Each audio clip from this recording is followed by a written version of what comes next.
Les voy a liberar a las 3, entonces para que puedan ir a estudiar. Vamos a ver un poco de lo que es Streptococcus, que ya habíamos dado inicio la semana anterior.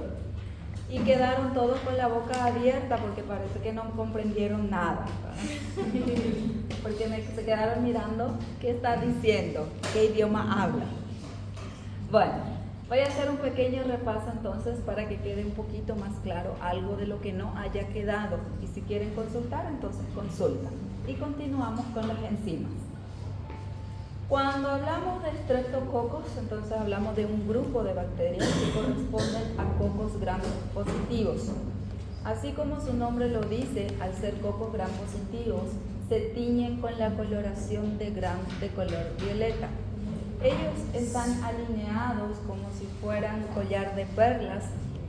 En medios cultivos normalmente crecen en colonias cortas y cuando nosotros tomamos la muestra de una persona infectada por el microorganismo y observamos directamente, normalmente las colonias son bastante grandes. Ellos son catalasas positivos. ¿Positivos o negativos? Negativos. ¿Son oxidasas? Negativos. Son gram positivos. ¿Temperatura de crecimiento? 37 grados. ¿El medio de cultivo ideal para crecimiento de ellos? Agar sangre. ¿Por qué el agar sangre? Porque tenemos que verificar la hemólisis producida por las bacterias. Los Streptococcus se clasifican en grupos serológicos. ¿Por qué grupos serológicos? Rebecca Lanfield, que es una bióloga, investigó a los Streptococcus y vio que había diferenciaciones en cuanto a componentes de hidratos de carbono presentes en su pared celular. Entonces Rebecca Lanfield clasificó a los Streptococcus de acuerdo a las diferenciaciones que hay en hidratos de carbono. ¿Dónde se encuentran estos hidratos de carbono? En la pared celular de la bacteria. Por eso que una de las clasificaciones de los Streptococcus es según pruebas serológicas de Lanfield. ¿Cómo clasifica Lanfield? Con letras del abecedario, de la A a la W. La A tiene, por ejemplo, rhamnosa y N-acetilglucosamina. La B, que corresponde a la Galactiae, es rhamnosa, N-acetilglucosamina y galactosa. Entonces, cada una de las letras son por el hecho de que hay diferenciaciones en estructuras de hidratos de carbono presentes en su pared celular. De acuerdo a ellos, tenemos clasificados las bacterias de importancia médica que corresponden a las especies de Streptococcus. Tenemos del grupo A, que son los piógenes, tenemos del grupo B, que son las Galactiae, tenemos también los del grupo D, Enterococcus, que anteriormente era Streptococcus del grupo D. Hoy en día es un grupo diferente y que se denominan Enterococcus. También tenemos los no enterococos, que son los Streptococcus bovis. Streptococcus bovis son considerados no enterococos, pero tienen características similares a los enterococos. La diferencia de los bovis es que ellos no crecen en una solución concentrada de cloruro de sodio. Esa es la diferencia de los enterococos. Por eso se denominan no enterococos. Tenemos también los Streptococcus viridans y tenemos los Streptococcus pneumoniae. Estos no se clasifican de acuerdo a Lanfield, porque dice que no tiene antígenos específicos en su pared celular. Los Streptococcus pneumoniae son bacterias encapsuladas y los Streptococcus viridans corresponden a 5 grupos diferentes, o mejor dicho, 5 especies diferentes. Cuando hablamos de viridans, estamos hablando de 5 especies de bacterias agrupados dentro de estos Streptococcus. Entre ellos, los más comunes tenemos la mitis, la salivarius, la mutans, que son los que normalmente colonizan la flora bucal y por lo tanto pueden llegar a causar infecciones de diversas índoles.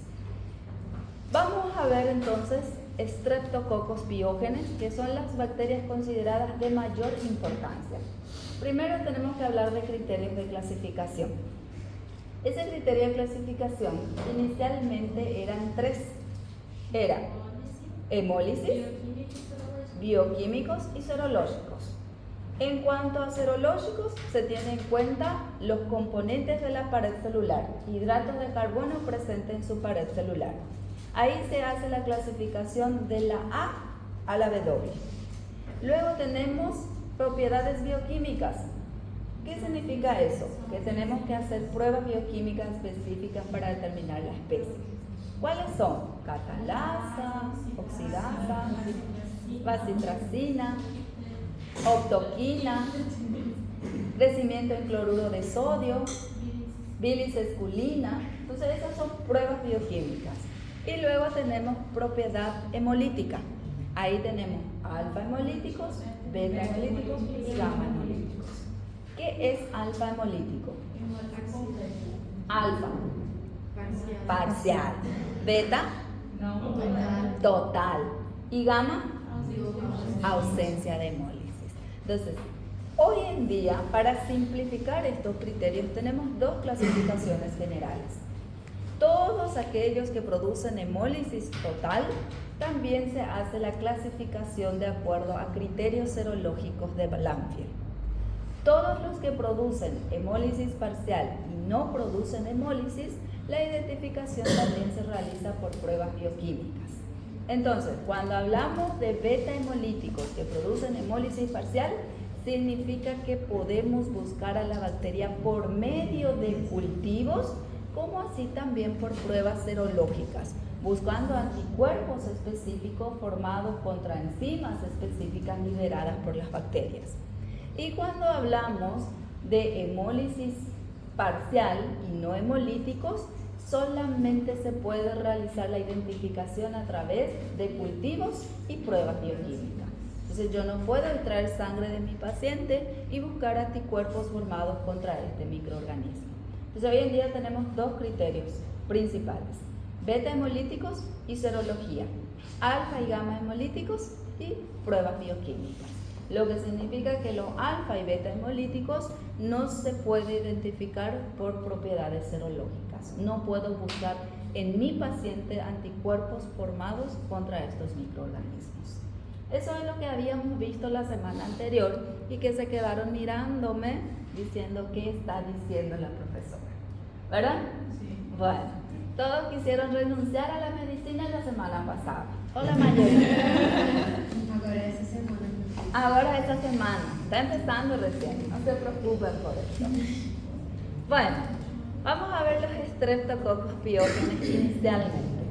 Los Streptococcus pyogenes se llaman así porque la característica principal del microorganismo es producir secreción purulenta en los procesos infecciosos.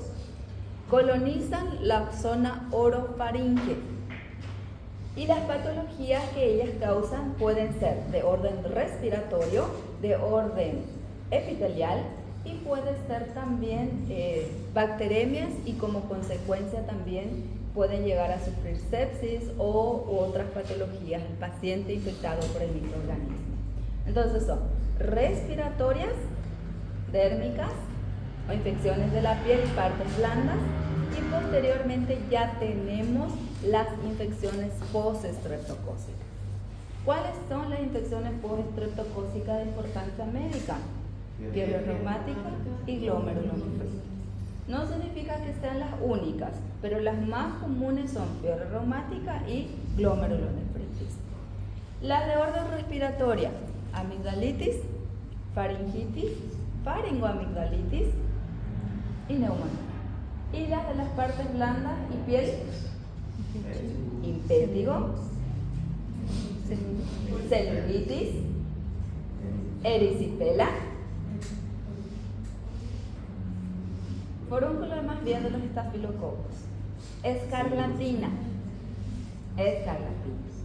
Luego tenemos las otras que ya son más generalizadas, que son el síndrome del shock séptico o tóxico, como se las conoce, y también la fascitis necrosante. Entonces son diversas patologías. Luego tenemos la endocarditis, tenemos la meningitis, tenemos la sinusitis, tenemos la infección del oído medio. O sea que de un punto de entrada ellos pueden ir diseminándose. y al diseminarse pueden llegar a las meninges, por ejemplo, o pueden llegar a los pulmones. Entonces, una vía de entrada es foco de invasión bacteriana. Ellos tienen enzimas, ellos tienen toxinas, y esas enzimas y estas toxinas es la que ellas utilizan para producir el proceso infeccioso. Normalmente las enzimas están involucrados cuando las infecciones son de la piel y partes blancas. Y las toxinas están involucradas cuando la patología ya es más grave, como por ejemplo la escarlatina, la fascitis necrosante y el síndrome del shock tóxico. Hay palabras o nombres de enfermedades que son comunes con los estafilococos. Ustedes tienen que saber cuáles son las enzimas o cuáles son las toxinas involucradas cuando la patología es común, o cuáles son las diferencias sintomatológicas entre uno y otro microorganismo. Por ejemplo, el impétigo, ustedes habían visto en estafilococos. Vimos también en estafilococos síndrome del shock tóxico. Vimos también celulitis. Entonces, siempre va a haber una pequeña diferenciación.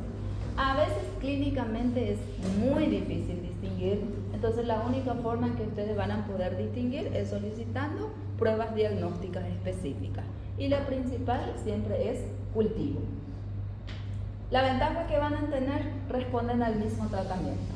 Tanto estafilococos como estreptococos responden al mismo tratamiento farmacológico. Entonces esa es la ventaja que ustedes van a tener con sus pacientes. ¿Podrías? ¿Sí? ¿Podrías apagar la luz del frente, por favor? Que está en el fondo mismo. Y guardar tu celular o salir de la clase. Porque está con tu celular, pero no en la clase. Es la luz del frente. Al contrario.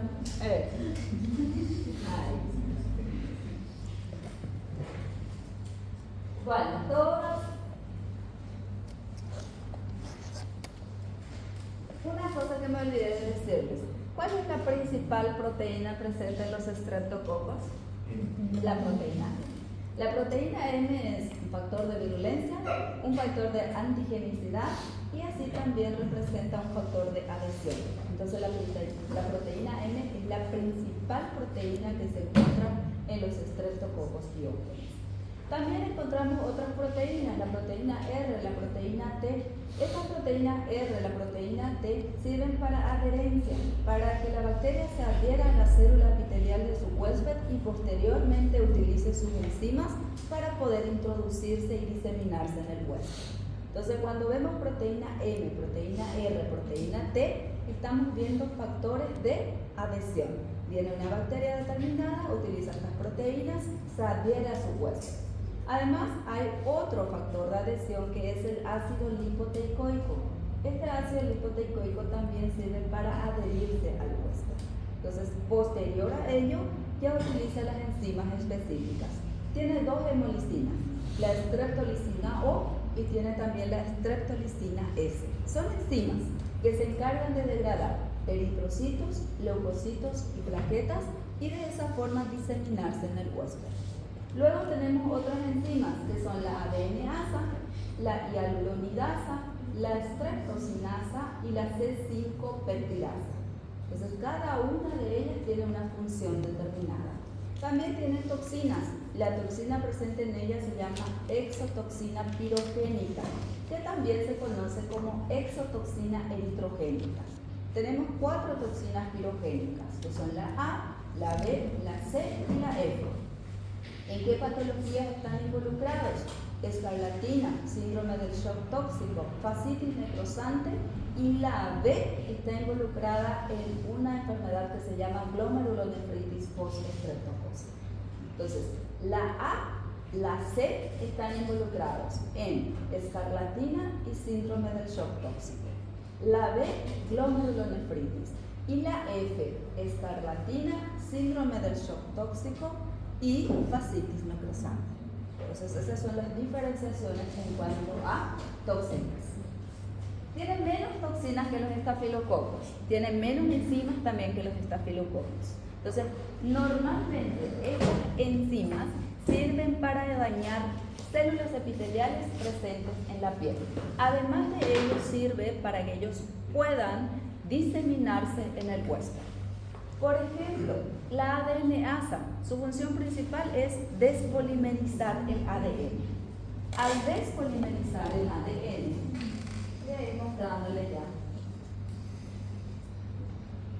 Al despolimerizar el ADN, ella tiene la capacidad de reducir la viscosidad de la secreción purulenta producida por Streptococcus pyogenes. Al reducir la viscosidad de la secreción purulenta, tiene la capacidad de poder diseminarse en el huésped. Y al diseminarse en el huésped, invadir al huésped y colonizar al huésped. Estas ADNasas también tienen la capacidad de destruir unas redes que se llaman NET. Estas redes NET se llaman...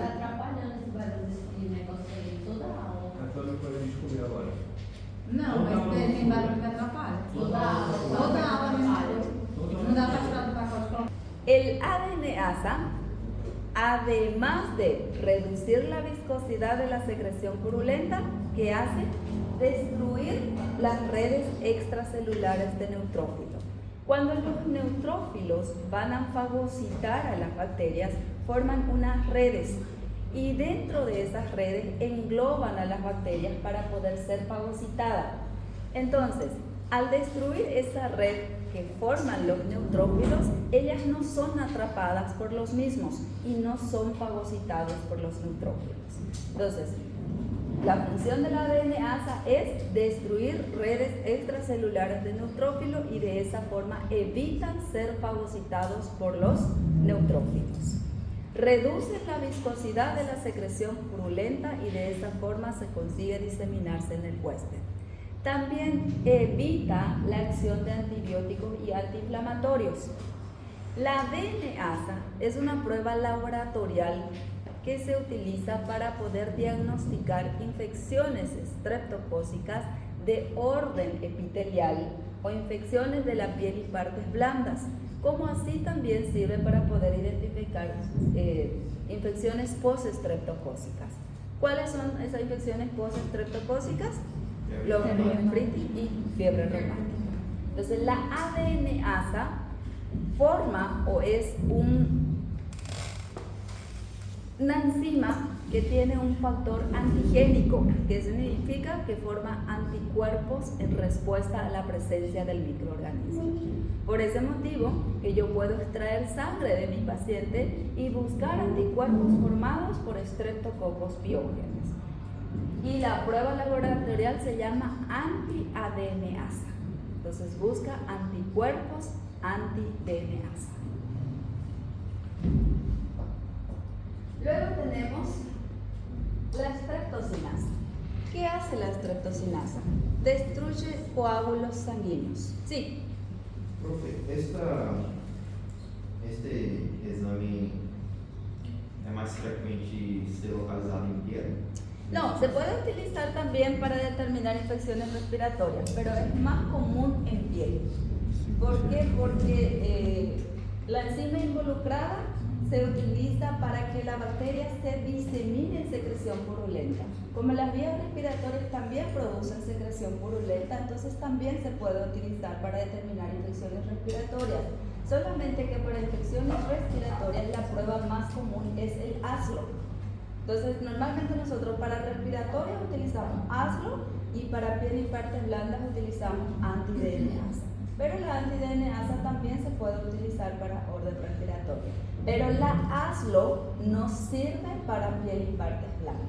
Entonces, ASLO para respiratoria y postestreptocócicas.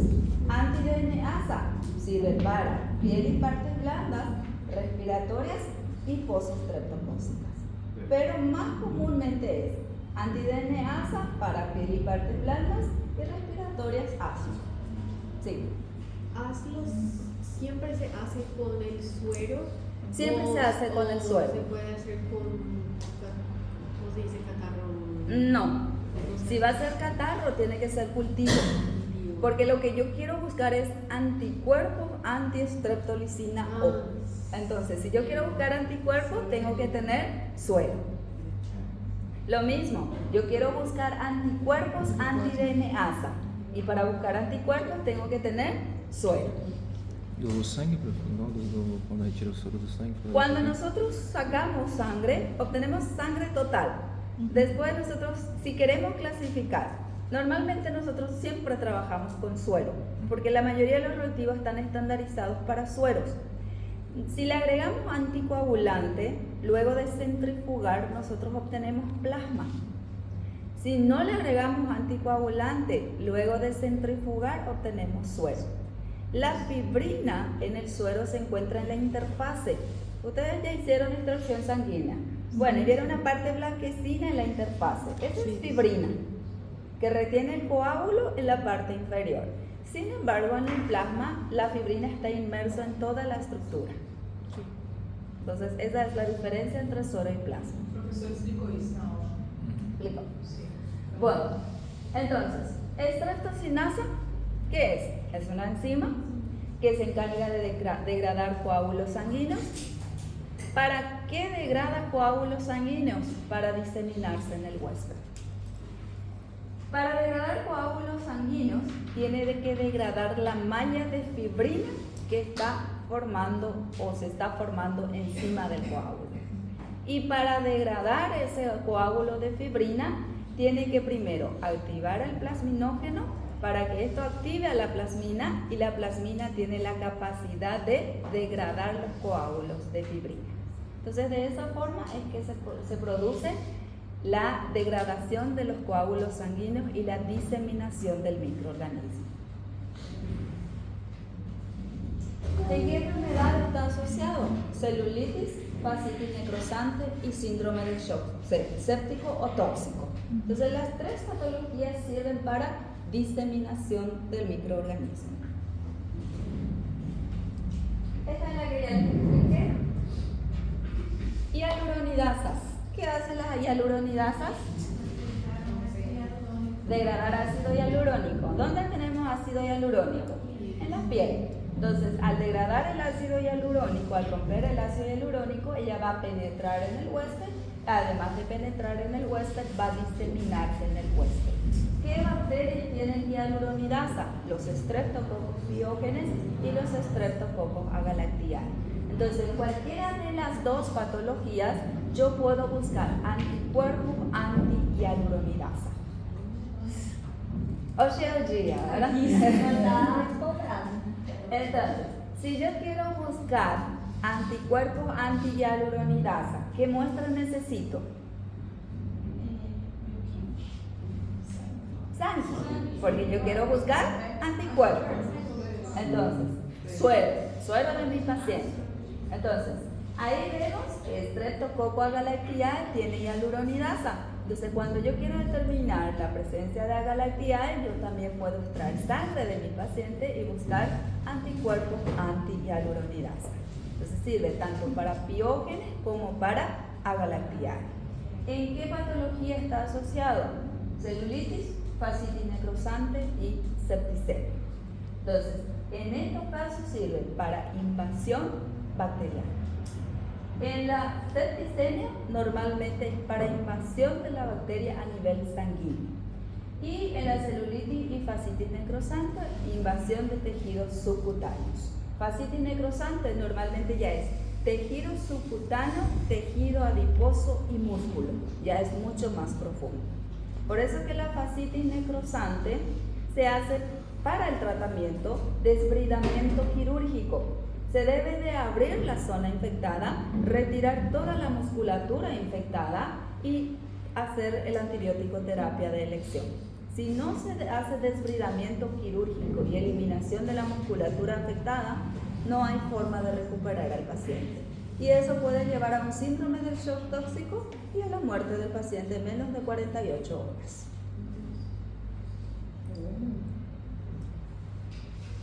Nucleoproteínas son componentes intracelulares presentes en la bacteria. Están compuestos por moléculas de ADN y ARN asociados normalmente a proteínas estructurales y no estructurales. Estas nucleoproteínas constituyen el material genético de la bacteria. Entonces, cuando hablamos de nucleoproteínas, nosotros siempre vamos a hablar del material genético que tiene la bacteria. Participa en la regulación de la expresión génica. ¿Por qué? Porque es material genético. Puede ser ADN o puede ser ARN.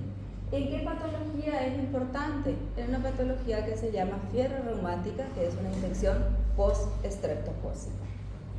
Estas nucleoproteínas pueden actuar también como antígenos inmunogénicos en las infecciones estreptocócicas, lo que significa que yo también puedo buscar anticuerpos formados contra nucleoproteínas de Streptococcus pyogenes. ¿En qué patología? En fiebre reumática. Por eso que cuando nosotros queremos diagnosticar o cuando ustedes quieran diagnosticar fiebre reumática, no hay un examen específico que tengan que solicitar, sino que es clínica del paciente y solicitar varios exámenes. Si esos exámenes van concordando uno con el otro, entonces ahí se da el diagnóstico de fiebre reumática. Entonces lo que ustedes tienen que conocer bien son las sintomatologías de cada patología, para que de esa forma puedan decir, este puede ser glomerulonefritis, o este puede ser fiebre reumática, o este es celulitis, o es un hispético. Entonces, sintomatología es lo principal para que ustedes puedan realizar una buena anamnesis, un buen posible diagnóstico y no esperar que el laboratorio les diga a ustedes qué es lo que tiene su paciente. Porque hoy en día, ¿qué sucede? Solicitan 50 análisis laboratoriales. ¿Para qué solicita eso? Porque él no tiene ni idea de lo que su paciente tiene. Viene el paciente con una sintomatología y le pide todo lo que el laboratorio tiene, esperando que el laboratorio le diga qué es lo que su paciente tiene. El laboratorio solamente tiene que confirmar lo que ustedes ya saben. Y hoy en día no sucede eso. Normalmente se solicita 1 o 2 análisis laboratoriales y con eso ustedes tienen que confirmar su sospecha. Y no solicitar 50 estudios laboratoriales esperando que esos estudios les digan qué es lo que su paciente tiene.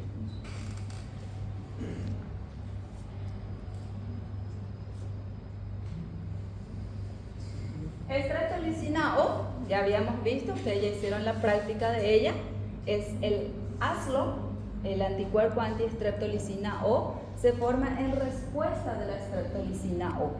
Esta streptolicina O forma poros en membranas celulares y tiene la capacidad de destruir eritrocitos, leucocitos, plaquetas. Es inmunogénico. ¿Qué significa eso? Que puede generar anticuerpos en respuesta a la presencia de la bacteria. Este se une normalmente al colesterol de la membrana plasmática presente en las células y al unirse a ellos producen poros en la estructura celular. Producen la lisis de eritrocitos, leucocitos, plaquetas y como ya les había dicho, es inmunogénico, lo que significa que genera anticuerpos en respuesta a su presencia. Cuando ustedes solicitan ASLO, están solicitando la presencia de streptolicina O en el paciente. Ustedes quieren saber si el paciente generó anticuerpos contra el streptolicina O. ¿En qué patologías es importante? Infecciones respiratorias, faringitis, amigdalitis, faringoamigdalitis, escarlatina, fiebre reumática y glomerulonefritis. En esas patologías el ASLO es importante. Nos dice que el paciente está con infección estreptocócica. O nos puede decir también que el paciente quedó con secuelas como consecuencia de una infección estreptocócica. Puede dar positivo hasta 3 o 4 semanas después de que el paciente se haya infectado con Streptococcus pyogenes. Supongamos, él tuvo amigdalitis hace 3 semanas atrás. Yo le hago la prueba de ASLO, me puede dar positivo aún. ¿Por qué? Porque no transcurrió todavía el tiempo prudencial de 4 semanas aproximadamente para que él se libere completamente de esos anticuerpos formados en respuesta a la streptolicina O. Entonces, hasta 3 a 4 semanas puede dar positivo después de una infección estreptocócica. Si después de 4 semanas continúa dando positivo, significa que el paciente pudo haber quedado con secuelas debido a esa infección estreptocócica. Puede ser fiebre reumática o puede ser glomerulonefritis. ¿Cómo ustedes van a saber cuál patología es? De acuerdo a las sintomatologías que el paciente va a empezar a presentar. Entonces, si presenta edema, se presenta hipertensión, proteinuria, hematuria, y oliguria, que es ganas de orinar frecuentemente, entonces puede ser glomerulonefritis. Si presente artralgias poliarticulares, que son el dolor de las articulaciones migratorias de una articulación a otra, inflamación de los vasos sanguíneos, como inflamación también del endocardio, miocardio y pericardio, y formación de nódulos subcutaneos y fiebre repentina, entonces puede ser fiebre reumática. Entonces, por ese motivo, siempre tienen que conocer las patologías y sus sintomatologías, que es lo principal, para que ustedes puedan hacer su diagnóstico.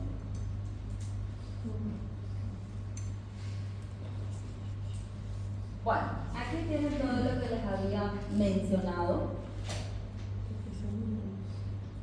Extractolicina S. Para mí que ustedes tienen el antiguo. ¿Ustedes descargaron cuándo esta diapositivas? ¿Primer día de clase? Ajá.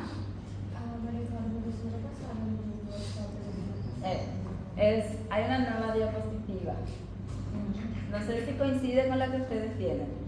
La que estamos viendo coincide con la que ustedes tienen. Entonces ya tienen el nuevo. Bueno, la streptolicina S también es una hemolicina. Esta hemolicina también tiene la capacidad de degradar eritrocitos, leucocitos, plaquetas. No es inmunogénica. ¿Qué significa que no sea inmunogénica? No genera anticuerpos. Entonces el paciente no genera anticuerpos contra la streptolicina S. Ustedes no pueden pedir como prueba laboratorial streptolicina S porque no existe prueba laboratorial. ¿Por qué? Porque el paciente no genera anticuerpos contra esta enzima. Esta enzima normalmente nosotros vemos su presencia en los medios de cultivos, porque es la que tiene la capacidad de producir la rotura completa de las células sanguíneas presentes en el medio de cultivo. Entonces nosotros más bien observamos en el laboratorio, en los medios de cultivo, su presencia. No vemos en suelo. ¿Por qué? Porque no genera anticuerpos. Facilita la evasión de la fagocitosis. También sirve para que se pueda diseminar en el huésped la bacteria. ¿En qué patologías es importante? Enfermedades invasivas de Streptococcus pyogenes. ¿Y cuál es la invasiva? Fascitis necrosante. También puede ser síndrome del shock séptico. Entonces es más común encontrar la streptolicina S en una patología que se llama fascitis necrosante. Pero laboratorialmente nosotros vemos su presencia en los medios de cultivo por la beta-hemólisis producida por la bacteria.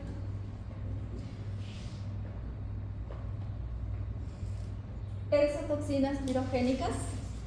Estas exotoxinas pirogénicas son denominadas también eritrogénicas. Entonces, si ustedes ven eritrogénicas, es lo mismo que pirogénicas. Anteriormente se los denominaban exotoxinas eritrogénicas. Hoy en día se los denomina exotoxinas pirogénicas. Estas exotoxinas pirogénicas tenemos 4 tipos: la A, la B, la C y la F. Son superantígenos. Al decir superantígenos significa que estimulan la proliferación de los linfocitos T y también la liberación de las citocinas proinflamatorias. Y a partir de ahí se desencadenan las sintomatologías específicas de cada patología. ¿En qué patologías están involucrados? Síndrome del shock séptico, fascitis necrosante, escarlatina. Y en una enfermedad postestreptocócica que se llama glomerulonefritis. ¿Cómo? ¿Qué hacen con el linfocito T? Proliferan los linfocitos T, estimulan la proliferación y liberan citocinas proinflamatorias. Por eso que la fascitis necrosante, en el síndrome del shock séptico, por ejemplo, se presenta fiebre, se presenta exantema, se presenta hipotensión, falla multiorgánica. ¿Por qué? Porque esa respuesta inflamatoria que produce el organismo en respuesta a la toxina es que producen todas las sintomatologías graves de las patologías que les cité. 3 patologías en específico: fascitis, síndrome del shock séptico y escarlatina.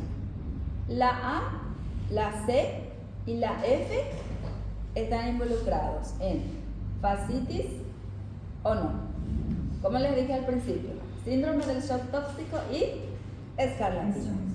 Pero la F también está involucrada en un proceso que se llama fascitis necrosante y la B en glomerulonefritis. Entonces, la A, escarlatina, síndrome del shock séptico. La B, glomerulonefritis. La C, síndrome del shock séptico y escarlatina.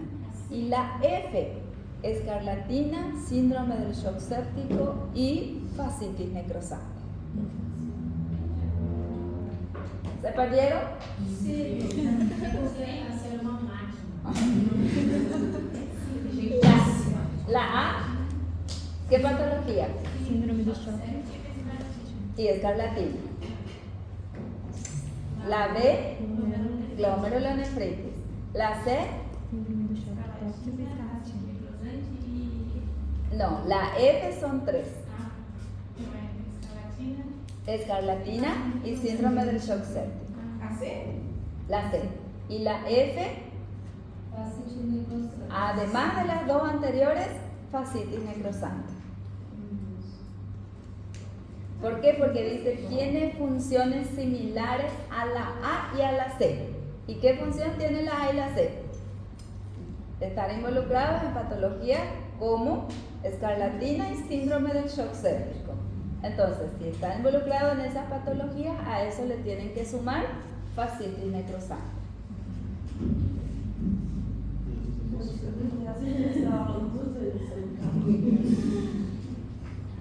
Prof, Sí. ela vai agir diretamente no MHC1? MHC1, molécula de histocompatibilidad tipo 1. A veces afecta la tipo 2 también. Al afectar a las moléculas de histocompatibilidad, ayudan en la liberación de las citocinas proinflamatorias, interleucina, factor de necrosis tumoral e interferón. Y todo este proceso es lo que desenvuelve las sintomatologías. Fiebre, hipotensión, falla multiorgánica Em risco grande de sepsis. y el riesgo grande de sepsis. Cuando la toxina está involucrada, el riesgo de llegar a sepsis es altísimo.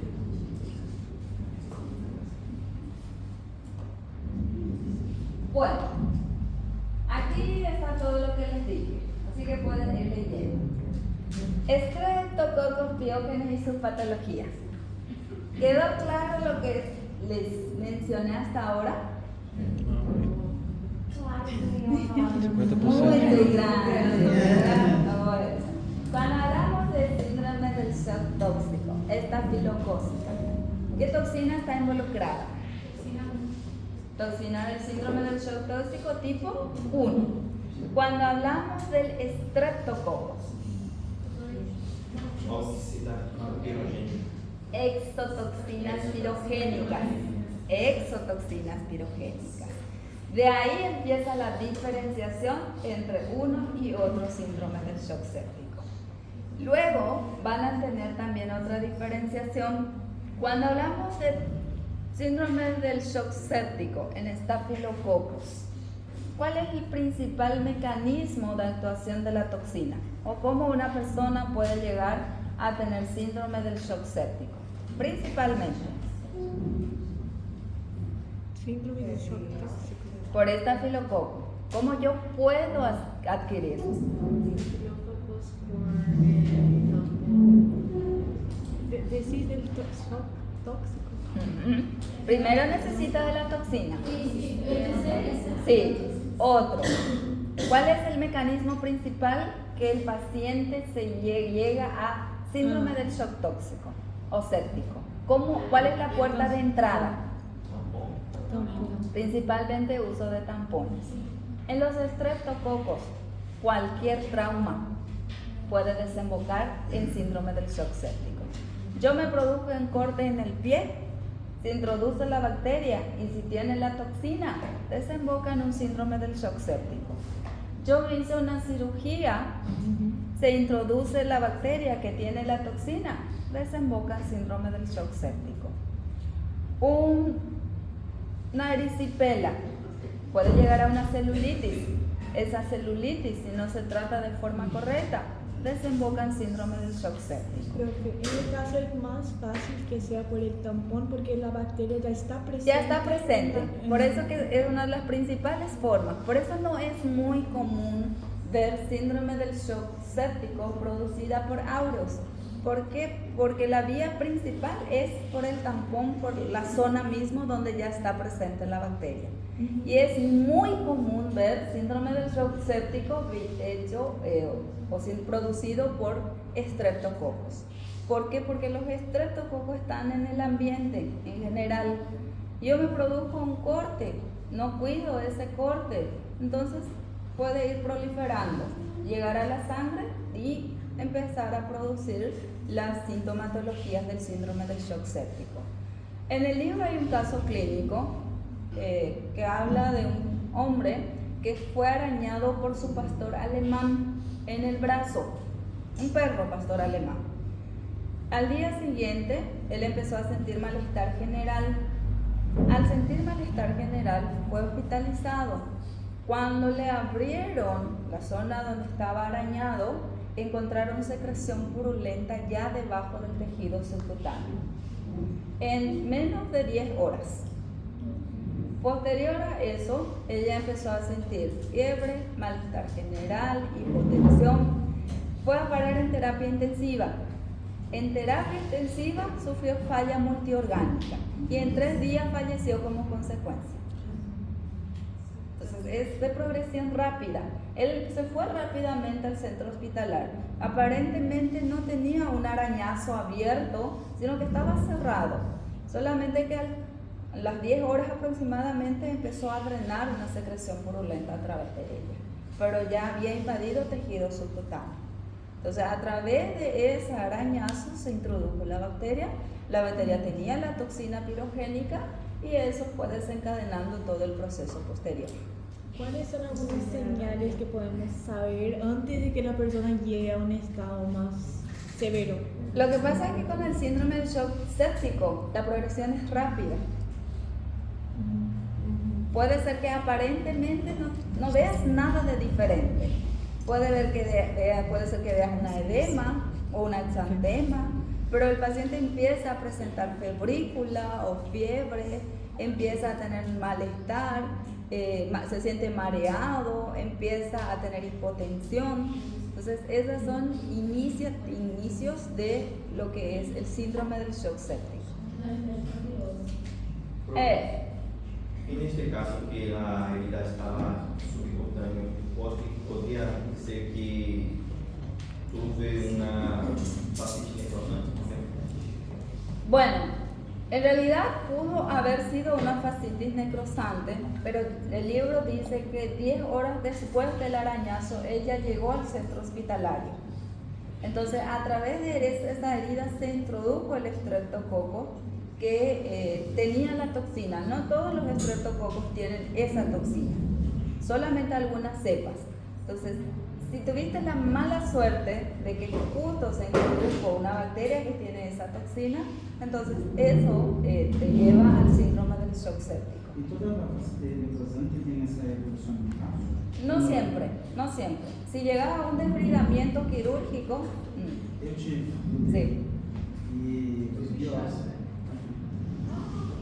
E aí, descuidou, né, no cirurgião plástico. Só que pra gente descobrir que era de uns 10 dias, porque a evolução foi muito lenta. Sí, el fascitis necrosante, la evolución no es rápida como este más bien, la vía de entrada de la toxina fue directamente en la zona del arañazo.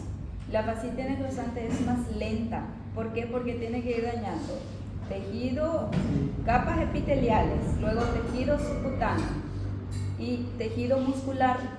Entonces, cuando llega a fascitis necrosante ya es... Inició assim. Sí. ¿Qué era? Era fascitis necrosante, mas... Pero, ¿cómo inició? Era un corte. Carga de aranha. Meu Deus do céu, Eu estava cortando a grama do meu quintal, e aí eu juntei as folhas com a mão, e aí teve uma picada de aranha e provavelmente tinha alguma coisa lá dentro. Arañazo de animales, arañas, O sí. cirurgião plástico de Osasco simplesmente descobriu que era fascite. Normalmente la punta de las rosas también tiene presencia de estreptococos piógenes. ¿Qué pasa si es que nosotros nos hincamos con la rosa? Puede llegar a eso.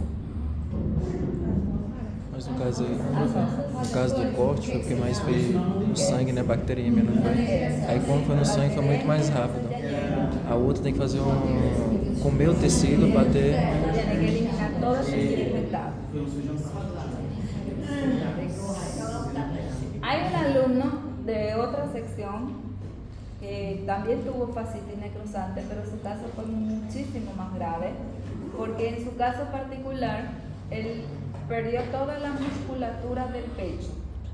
Fue en realidad una quemadura producida por un circuito eléctrico. Entonces, como consecuencia llegó a fascitis necrosante, pero perdió toda esta parte de la musculatura y toda la pierna, desde aquí hasta aquí. Se le tuvo que sacar completamente la musculatura y después se le hizo el injerto de piel. Entonces hay zonas en donde es hueso y piel. ¿Qué sucede? En su caso particular, por ejemplo, esa zona quedó desnervado. Y él no siente dolor en esas zonas. Pero en las zonas que quedaron musculatura, siente muchísimo dolor.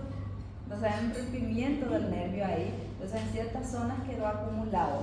Y él vive con morfina. Pero el paciente nunca va a querer perder una pierna, por ejemplo. Va a preferir quedarse sin musculatura y sentir dolor toda la vida que perder una pierna. Entonces no es ir directo a una amputación, como me dijeron en otras secciones. ¿Por qué no le cortamos directamente? No, es ir eliminando y después, si es un inmunodeprimido o tiene enfermedad de base, sí va a llegar a amputación. Porque va a llegar a hueso. Pero si es un inmunocompetente, normalmente con eliminar musculatura ya se restablece el proceso. Tiene un proceso lento, pero se restablece. Bueno, las patologías causadas por piógenes. Vamos a ver las principales. No significa que sean las únicas, pero son las principales. ¿Dónde se encuentran los piógenes? Boca, la región orofaringea. ¿Cómo nosotros eliminamos? Tosiendo. ¿Qué es lo común? Y todos están expuestos. Entonces, eliminamos todos los estreptos que tenemos en la boca. Otra cosa, tapamos con la mano y después tocamos todo objeto que esté a nuestro alcance. Viene otra persona, toca lo mismo, te toca la nariz, el ojo, la boca. Entonces ahí es que ocurre la transmisión directamente. O contacto con la persona infectada. Tiene una secreción purulenta, que es lo primero que hacemos con nuestra mano explotamos. No usamos guantes, no usamos gasas, no usamos algodón, directamente. Entonces eso facilita la proliferación del microorganismo. ¿Cuánto tiempo esa bacteria expuesta no? Casi todas las bacterias viven por un periodo de 30 a 45 días, pero hay otros que son formadores de esporas que viven años.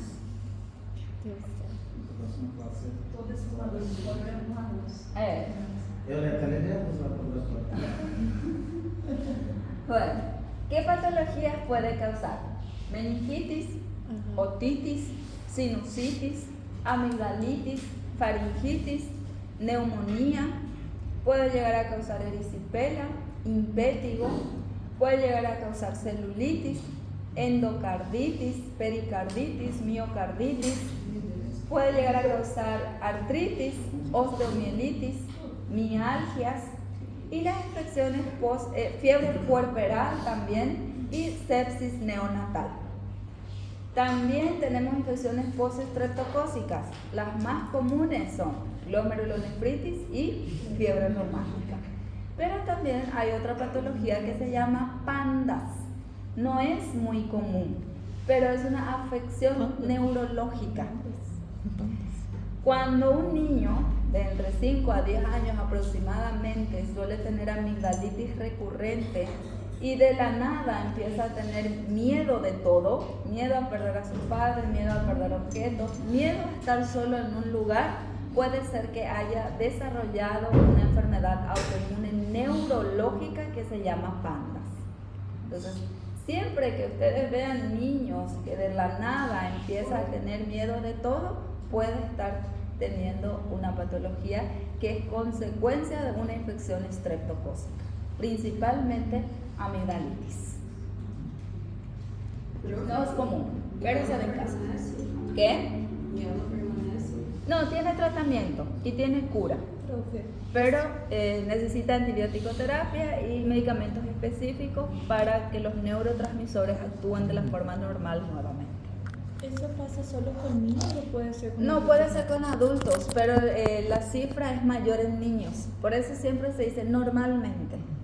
No significa que ataque solo a niños, pero puede atacar también a adultos. ¿De qué depende la gravedad de la patología? Depende de la puerta de entrada, depende de las propiedades biológicas, de si tiene toxina o si tiene enzimas, y depende también de las enfermedades de base y del sistema inmune del paciente. Si el sistema inmune del paciente es deprimido, la gravedad siempre va a ser mayor.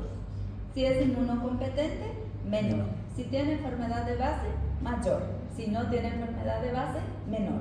Entonces siempre es enfermedad de base e inmunodepresión proliferan las patologías graves. Si no tiene inmunosupresión y no tiene enfermedad de base, entonces puede que llegue a un proceso infeccioso, pero que no llegue a una patología. Entonces, todo depende de la enfermedad de base y la inmunosupresión o inmunocompetencia del paciente. Aquí tenemos las clasificaciones. Infecciones respiratorias son faringitis, neumonía, sinusitis, amigdalitis, otitis media.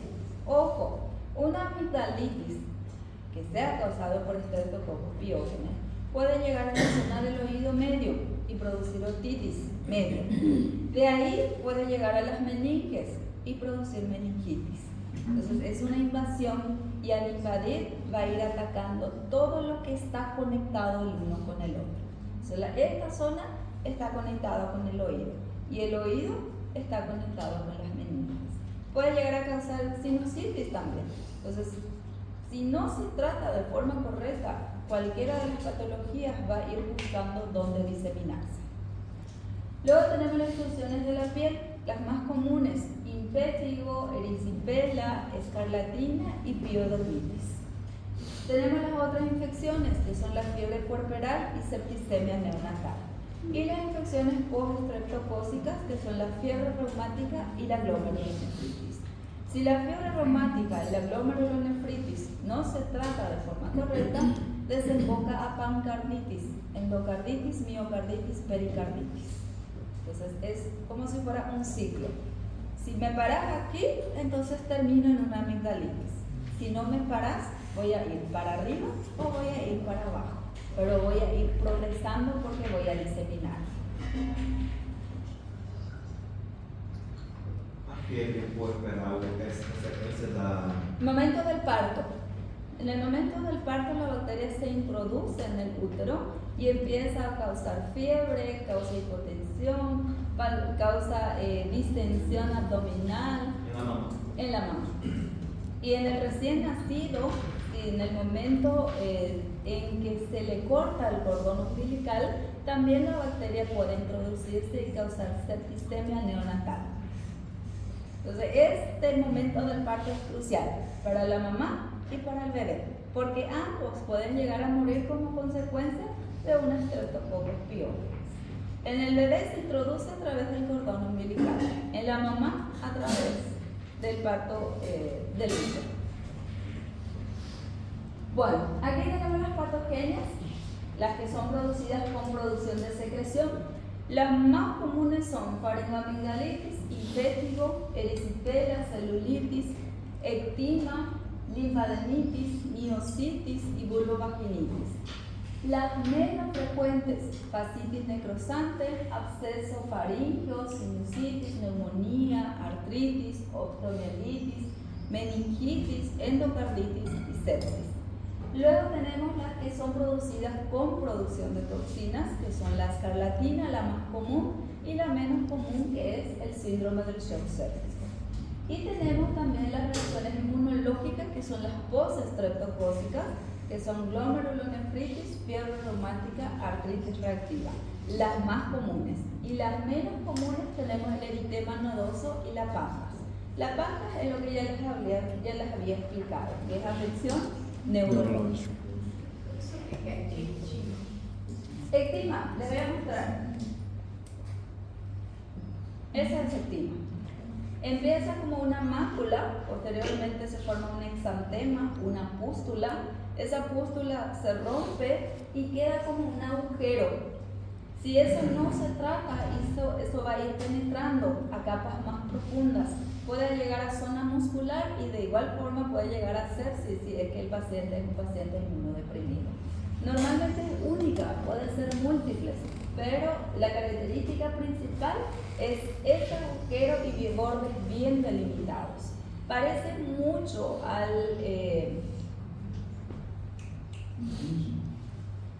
la patología que afecta a los perros. Cachorro. Mas era agressivo, né? Isso aí. Ya me voy a recordar la patología. No es algo. Normalmente es mortal en los perros. No. Me dio amnesia. Oxi, a professora tá lembrando. No, normalmente el perro queda con úlceras por todo el cuerpo y es transmisible a humanos también a través del contacto con ellos. ¿Ah? ¿Con mordida? No, por contacto directo. Antibiótico. Puede ser dérmico si es un solo lugar o puede ser, si va a atacar varios lugares, tiene que ser vía oral y dérmico. Antibiótico. Leishmaniasis. Es muy parecido a la leishmaniasis, porque la leishmaniasis también forma ese aspecto, un agujero con bordes bien delimitados. Leishmaniose é aquela que sangra o nariz do cachorro, né? Sí, eso. Pero normalmente en los perros es más evidente, en los seres humanos deja E é no esa característica. sistema nervoso central do cachorro. Bueno, ataca posteriormente, pero primariamente suele ser dérmica. E esse daí não. Esa no, esa es dérmica. Tá.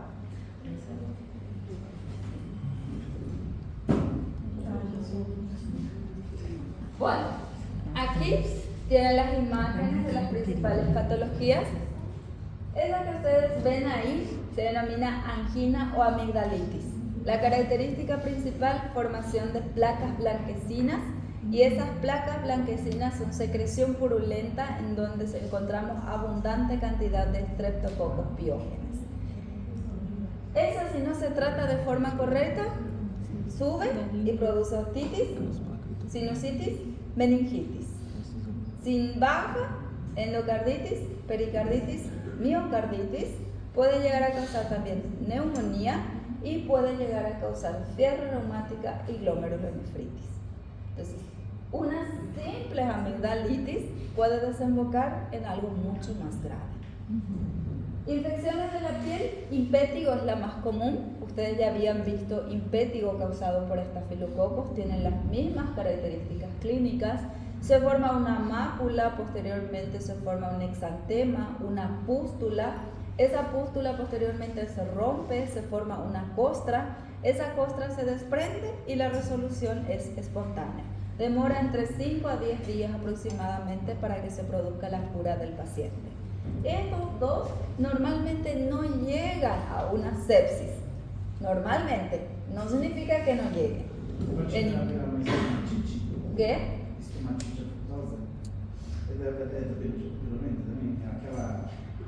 La que parece más bien estomatitis es esta, angina. Sí, cuando se convierte en faringoamigdalitis. Ahí, mira, una característica similar a la estomatitis. Escarlatina. Escarlatina inicia como una infección de garganta. Posteriormente se forma linfoadenomegale, se inflaman los ganglios linfáticos, se enrojece la lengua, se forma una costra blanquecina con secreción purulenta. Esa costra posteriormente se descama y queda esa lengua roja que se llama lengua de frambuesa. es característica de la escarlatina. En un proceso de 2 días aproximadamente se forman exantemas, que es ese cuadro de abajo, a nivel del cuello y va descendiendo a nivel del tórax. Abarca miembros superiores, miembro inferior. El proceso 5 a 7 días aproximadamente. Se forman anticuerpos neutralizantes y cuando el paciente desarrolla anticuerpos neutralizantes es como una señal de parada. Ahí ocurre descamación de la piel y regeneración posterior. Esa escarlatina, en casos graves y en inmunodeprimido, puede llegar a un síndrome del shock séptico. ¿Por qué? Porque es producida por las toxinas pirogénicas. Sí. ¿Esas manchas en la piel, ellas sobresalen o son lisas? Parece mucho a una reacción alérgica. Es muy parecido, pero no produce picazón. No produce picazón. Las reacciones alérgicas normalmente vienen acompañadas de picazón y estas no.